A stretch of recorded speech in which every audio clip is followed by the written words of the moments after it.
Erdi Aroa 976an hasi zen Erromatar inperioa erortzearekin batera, eta 1200ean amaitu zen.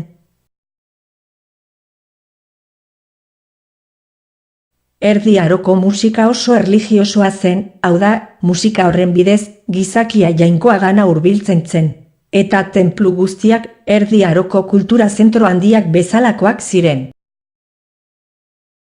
Kantu gregorianoa, Erdi Aroan sortu ziren genero nabarmenetako bat izan zen. Kantu gregorianoak, San Gregorio Handia aita santuaren izena hartu zuen, baina horrek ez du esan nahi, berak sortu zuenik kantu mota hori. Berak, eliza guztietako liturgia komuna izatea nahi zuen, eta, horregatik, kantu batzuk hautatu, eta derrigorrezkotzat jo zituen liturgia guztietan.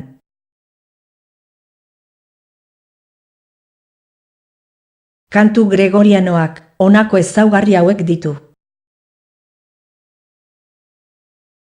Kantu monodikoa, ahots bakarrekoa eta kapela edo akonpainamendurik gabekoa da.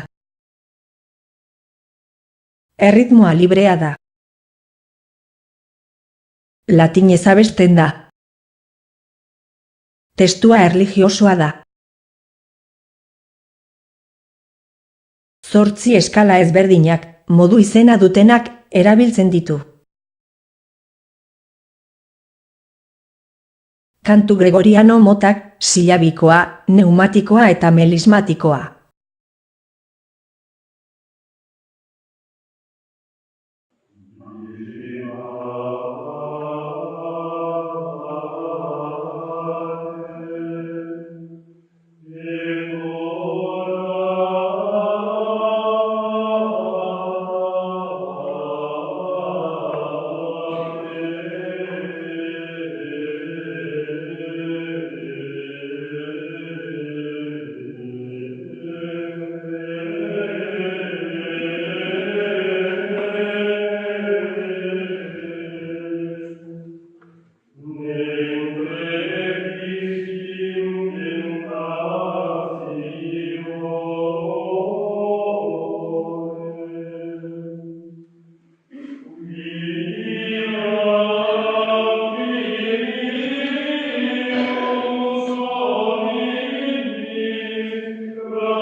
Polifonia, Erdi Aroko genero handietako bat izan zen.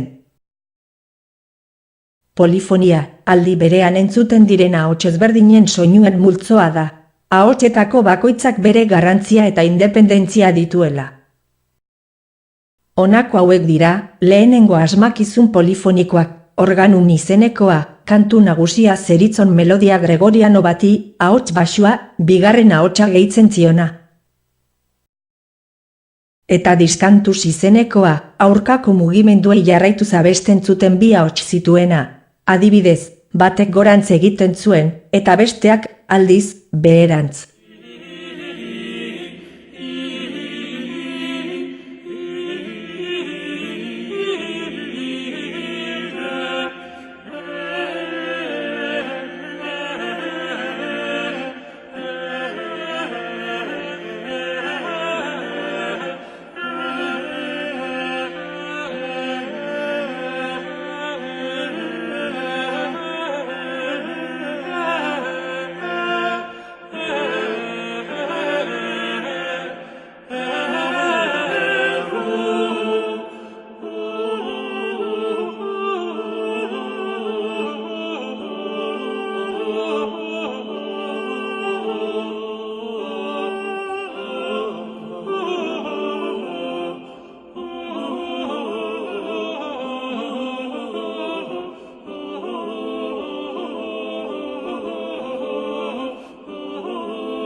polifoniak, notazio musikala sistema garatzera bultzatu zien musikariei.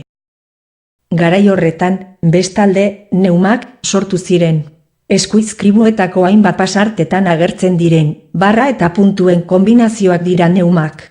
Idatzizko testuen azentu marketan dute sorburua. Sistema honen hobekuntza, eta baita Erdi Aroko musika eskalaren 6 noten izenak, Guido de Arezzo izeneko monjeari egozten zaio, 11. mendean. Gero, Ars Novako garaian, figurak agertu ziren, eta pixkanaka osatu zen ezagutzen dugun notazio musikala sistema. Horren ondorioz, 14. mendean Ars Nova izeneko estiloa sortu zen Frantzian. Guillaume de Machaut aldi horretako konpositore garrantzitsuena izan zen. Konpositore horrek musika ez erlijiosoa, zein erlijiosoa idatzi zituen. Musika erlijiosoaren barnean, haren Notre Dameko meza, nabarmendu behar da. Erdi Aroan, motetea forma musikala nagusia izan zen.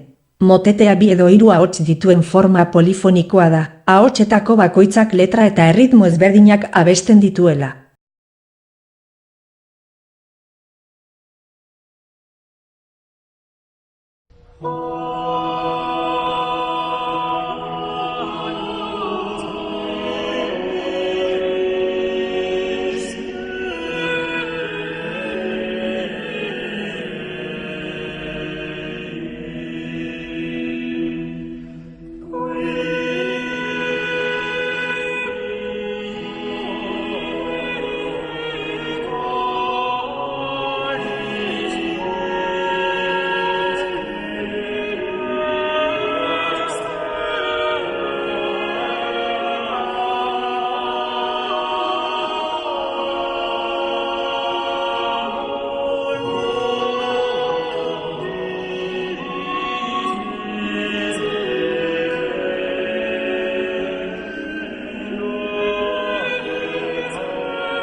Madrigala eta birelaisa, izan ziren polifonia profanako forma musikalak garrantzitsuenak. Gehienetan, amodioa zuten gai nagusia.